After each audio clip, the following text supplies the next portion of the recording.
कर्म करे किस्मत बने, जीवन का यह मर्म, प्राणी तेरे हाथ में, तेरा अपना कर्म, तेरा अपना।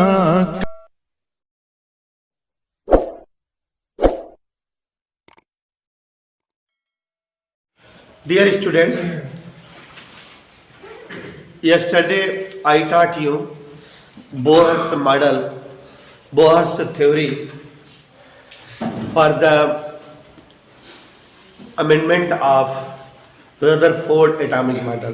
आपको बच्चों कल की क्लास में हमने एक्सप्लेन किया था रदरफोर्ड एटॉमिक मॉडल में दो कमियां थी। पहली कमी थी, since electrons are moving around the nucleus in circular path, Mr. Maxwell discovered it. When electron moves, then it emits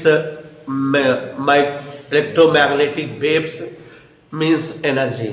And when electrons is emitting electromagnetic waves as energy during its orbital motion, then its energy level decreases, and after some time the radius of circular path for its revolution also decreases, and the electrons falls in the nucleus, and stationary of any atom destroyed, कोई भी जो है atom destroy हो जाएगा, यही बताया ना बेटा। बट इट्स नॉट सक्सीडेड या इट्स नॉट पॉसिबल, ऐसा संभव नहीं होता। दूसरा था,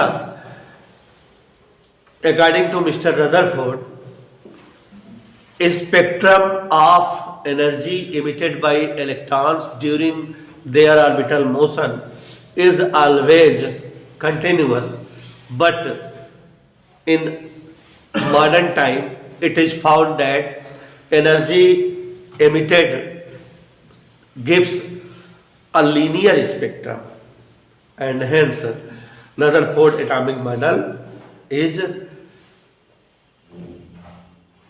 what?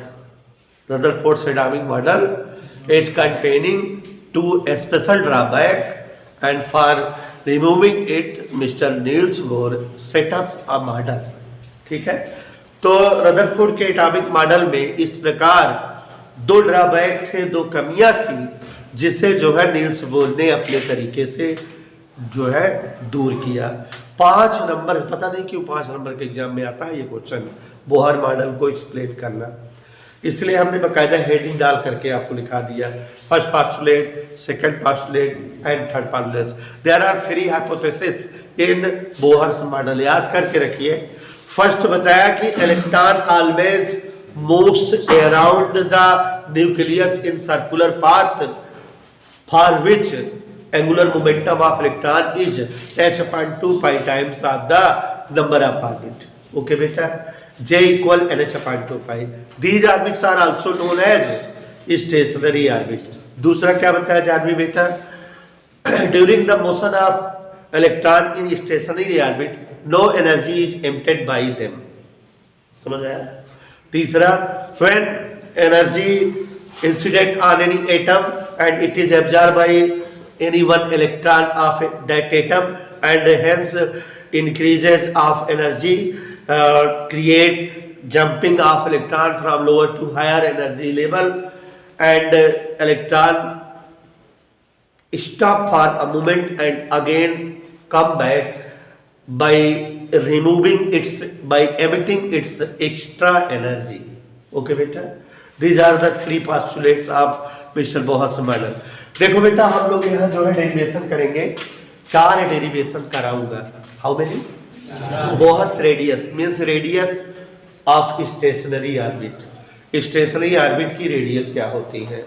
What is the velocity of electron moving in stationary orbit? Stationery orbit में मूविंग करते हुए इलेक्ट्रॉन की वेलोसिटी क्या होती है? 2 डेरिवेशन। तीसरा बेटा, kinetic energy of electron in moving during the motion of electron in stationary orbit. Stationery orbit में चक्कर करते हुए इलेक्ट्रॉन की काइनेटिक एनर्जी क्या होगी, and what will be the potential energy of electrons during the revolution motion in stationary orbit. Stationery orbit में चक्कर करते हुए इलेक्ट्रॉनों की पोटेंशियल एनर्जी क्या होगी, फाइनल एनर्जी क्या होगी, और उनके द्वारा इमिट एनर्जी की वेवलेंथ क्या होगी. तो मिस्टर काबिल, आपने सुना होगा कि 4-5 डेरिवेशन का नाम ले लिया. पहला जानवी बेटा रेडियस बताना है, दूसरा क्या बताना बेटिया, वेलोसिटी ऑफ इलेक्ट्रॉन बतानी है, तीसरा क्या बताना है बेटा, काइनेटिक एनर्जी ऑफ इलेक्ट्रॉन, चौथा पोटेंशियल एनर्जी ऑफ इलेक्ट्रॉन, पांचवा फाइनल एनर्जी ऑफ इलेक्ट्रॉन, और छठवा बेटा wavelength of that emitted energy, जो इलेक्ट्रॉन एनर्जी इमिट करता है उसकी वेवलेंथ, जिसको यहाँ पर हम वेव नंबर कहेंगे. ठीक है, 1/λ. ठीक बेटा, समझ आया? तो खूब माइंड लगा के समझना है. पहले बेटा बोहर्स रेडियाई दिख रहा है बेटा? तो देखो जरा, बोहर्स रेडियाई बताने के लिए भाई प्रज्ञान हमारे साथ है. हम हाइड्रोजन एटम के लिए निकालेंगे, लेकिन किसी भी एटम का हम निकाल सकते हैं. इसी तरीके से हम हाइड्रोजन का स्पेसिफिक निकालेंगे, लेकिन किसी का निकाल सकते हैं. Let us suppose that there is an atom. मान लेते हैं कोई एक, which atomic number is Z. क्या बोले बेटा? Let us suppose that there is an atom having atomic number Z. ठीक, since it has Z atomic number, it means it contains Z proton in its nucleus and Z electron around moving around nucleus in different cells. नहीं समझ में आया बेटा? अगर हम कोई atom मान लिए जिसका एटॉमिक नंबर Z है, तो इसका मतलब इसके न्यूक्लियस में Z प्रोटॉन है, और न्यूक्लियस पर टोटल चार्ज कितना हो जाएगा, प्लस ZE, क्योंकि एक प्रोटॉन पर प्लस E चार्ज, तो Z प्रोटॉन पर प्लस ZE. और बेटा हम जो है मान ले रहे हैं कि इसके न्यूक्लियस से r डिस्टेंस बना करके nth ऑर्बिट में कोई इलेक्ट्रॉन मूविंग कर रहा है. ठीक, तो देखो जरा Pragyan, let it is nucleus of any atom and it is positively charge. यार लिखते हैं मतलब सब में न्यूक्लियस है. यार मतलब न्यूक्लियस है, और इस पर चार्ज कितना है बेटा, प्लस ZE. क्यों प्लस ZE चार्ज है? क्योंकि अगर इसका atomic number Z, if Z is its atomic number, then it contain Z proton in its nucleus. जिस किसी भी एटम का जितना एटॉमिक नंबर होता है उसमें उतना प्रोटॉन होते हैं. तो इसमें Z प्रोटॉन है, एक प्रोटॉन का चार्ज प्लस E, Z प्रोटॉनों का चार्ज प्लस ZE, न्यूक्लियस का charge plus ZE. Let us suppose that any one electron is moving around this nucleus with velocity v. Suppose कर लेते हैं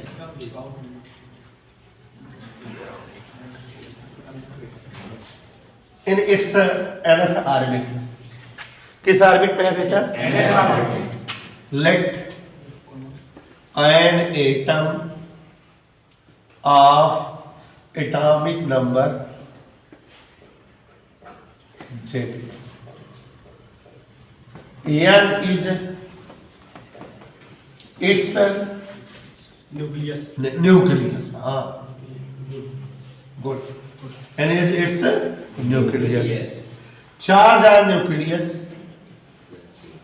Total charge on nucleus plus ZE. Okay, one electron is revolving in nth orbit. मान लेते हैं कि किस orbit में है बेटा? nth ऑर्बिट में ये रिवॉल्यूशन कर रहा है. ओके, मास ऑफ इलेक्ट्रॉन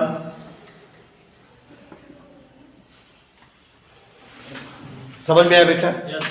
अब आप जान रहे हो बेटा Since electron is moving around the nucleus in circular path, hence required centripetal force for its circular motion will be gained by electrostatic force between electron and nucleus. दोनों के बीच जो coulomb force है वही इसका सेंटीमीटर फोर्स होगा कि नहीं? देखो, centripetal force required for the motion of electron कहां से मैनेज होगा? विल बी मैनेज, हाँ, दोनों के बीच के कूलम फोर्स है।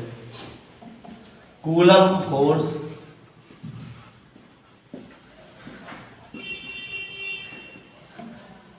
इन बिटवीन किसके किसके बीच? N and E. ठीक, N means okay. Centimetre force का फार्मूला क्या होता है बेटा? वाह, इन दोनों के बीच 1/4 pi epsilon naught Q1 Q2 by R square. Yes, sir. Q1 यार इज हियर न्यूक्लियस। Q1 मतलब न्यूक्लियस का चार्ज Ze, Q2 इलेक्ट्रॉन का चार्ज। क्या डाउट है? mb square upon r equal 1/4 pi epsilon naught Ze square upon r square. r cut रहा है क्या? mb square equal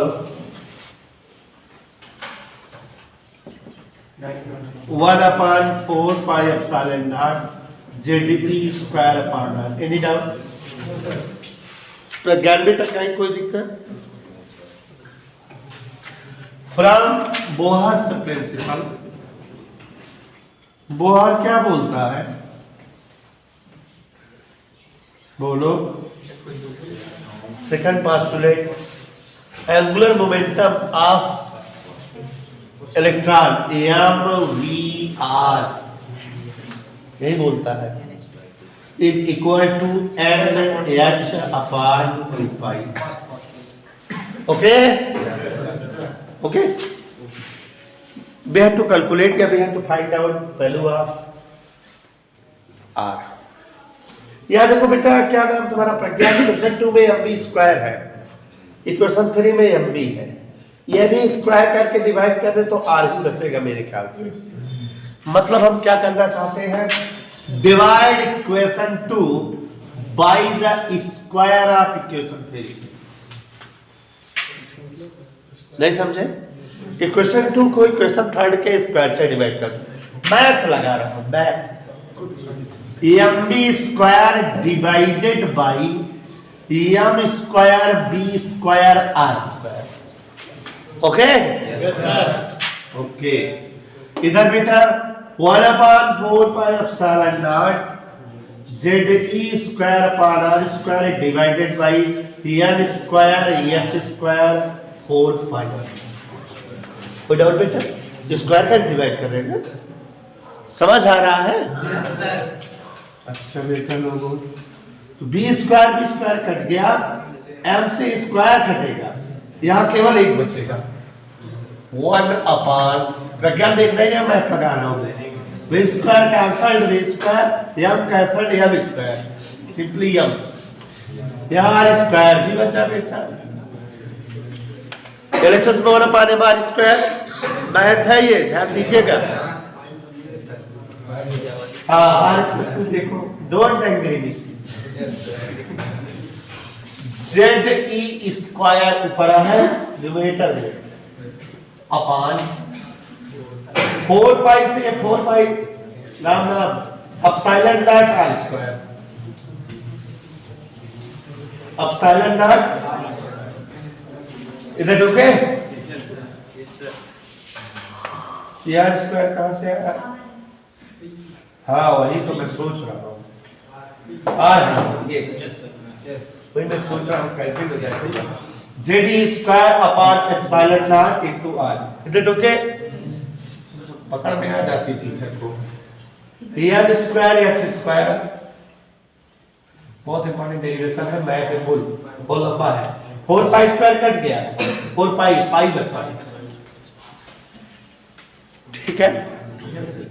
और आगे देखो प्रज्ञान R से ये स्क्वायर कट गया बेटा, 1 upon EMR ZE square upon epsilon naught गुणे pi upon L square H square. Any doubt? छोटी कक्षाओं का फार्मूला लगा रहा हूं, cross multiply EMR ZE square pi epsilon naught L square H square. अपने को क्या चाहिए? R इक्वल सब कुछ नहीं, L square H square epsilon not upon L square H square epsilon. थोड़ा पढ़ने में अच्छा लग रहा है, नीचे करो नहीं, ऐसे नहीं हमको बोलेगा pi E square M Z। Okay, pi E square M Z समझ आया? और आगे देखो R equal AN square H square epsilon naught Z pi E square M। ये इतना समझ आया बच्चों? इस फार्मूले से जानिए बेटा, it is clear that this total values completely constant, H epsilon naught J pi E M each are constant. It means R equal KN square, and you can say R is directly proportional to N square. It means किसी भी atom की radius उसके orbit number पर depend करती है। On increasing orbit numbers radius also increases. मतलब पहली cell अगर है तो उसकी रेडियस छोटी है, सेल दूसरी हो गई तो जैसे ही ऑर्बिट का नंबर बढ़ा रेडियस बढ़ गई, ठीक है। तो radius, atomic radius depends on the number of orbits, ठीक है। जो जो ऑर्बिट नंबर बढ़ाते जाते हैं एटॉमिक जो है रेडियस बढ़ती जाती है। ये इतना समझ में आया बेटा? फार्मूला आ गया रेडियस का। Carry out for hydrogen, look for hydrogen atom Z equal 1, atomic number of hydrogen 1 होता है ना बेटा। तो R equal AN square H square epsilon naught pi E square M। ये बेटा जो है क्या चीज आ गई? बोहर्स रेडियस आ गई। बोर ने हाइड्रोजन के लिए ही रेडियस निकाला था, तो it is the formula for Bohr's radius. क्या है बेटा? बोहर्स रेडियाई का फार्मूला है, ठीक है। बोहर्स रेडियस का फार्मूला। एक चीज और फॉर या एक यहां पर थोड़ा सा देख लो, AH square epsilon naught pi E square M is evaluated at 0.53 angstrom. इसका मतलब मिस्टर प्रज्ञान हम बहुत ऊंची बात बता रहे हैं बेटा। Look here, when you put the value of H and the value of epsilon naught and the value of pi, value of E, value of M, then finally you find this value. जब आप सबकी values plot करोगे तो इतनी value आ जाएगी, ठीक है। और जब इतनी वैल्यू आ गई तो आप हाइड्रोजन एटम के किसी सेल की रेडियस निकाल सकते हो। कैसे? फॉर AN इक्वल 1, पहली सेल मीन्स पहली सेल के लिए रेडियस जानना चाहते हैं, इसी को हम जो है बोहर रेडियाई भी समझते हैं, R0 से लिखते हैं। तो यहाँ पर बेटा जहाँ N है वहाँ क्या राइट कर दो 1, और इसके प्लेस पे क्या राइट कर दो? इट मींस बोहर्स रेडियाई की वैल्यू 0.53 एंगस्ट्रॉम होती है। For AN equal to write करोगे तो R0 बिकम 2 का square into 0.53 angstrom means 2.12 angstrom. Okay, for N equal 3 तीसरी सेल की रेडियस R3 इक्वल 3 का स्क्वायर इंटू 0.53।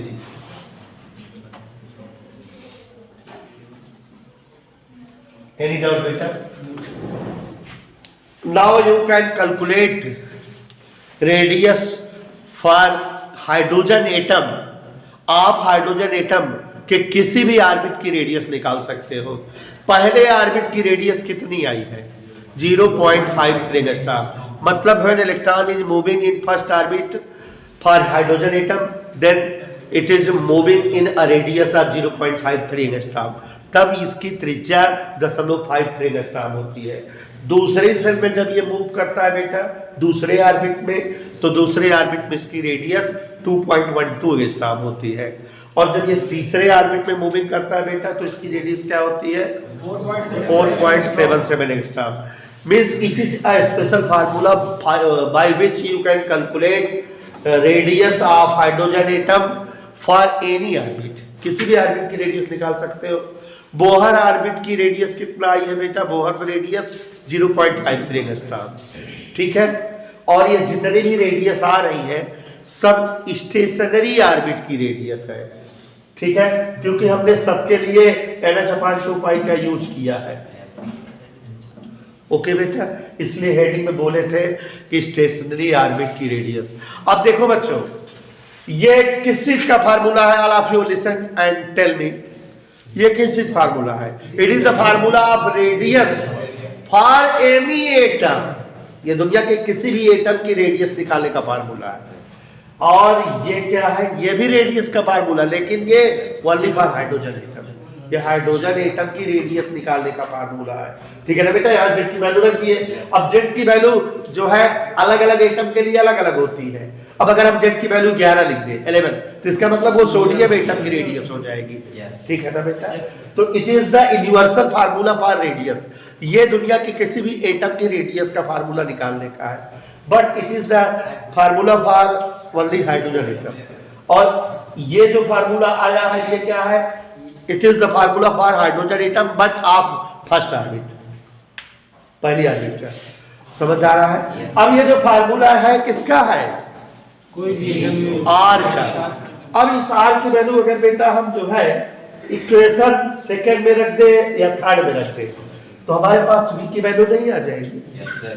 तो अब ये जो है डेरिवेशन आप नोट भी करोगे, दिमाग में फीड कर लोगे कि अगर रेडियस निकालने रहेगा तो इतना लगाओगे, वेलोसिटी अगर निकालना रहेगा तो इतने करने के बाद आगे करना रहेगा। ठीक है, क्योंकि इस फार्मूले को हम जो है ये वाला यूज करके इसमें रखेंगे तो किसका वैल्यू आएगा? वेलोसिटी का। और फिर बेटा काइनेटिक एनर्जी और पोटेंशियल एनर्जी में भी आर और वी का यूज करना पड़ेगा। तो डेरिवेशन थोड़ा लेंदी है।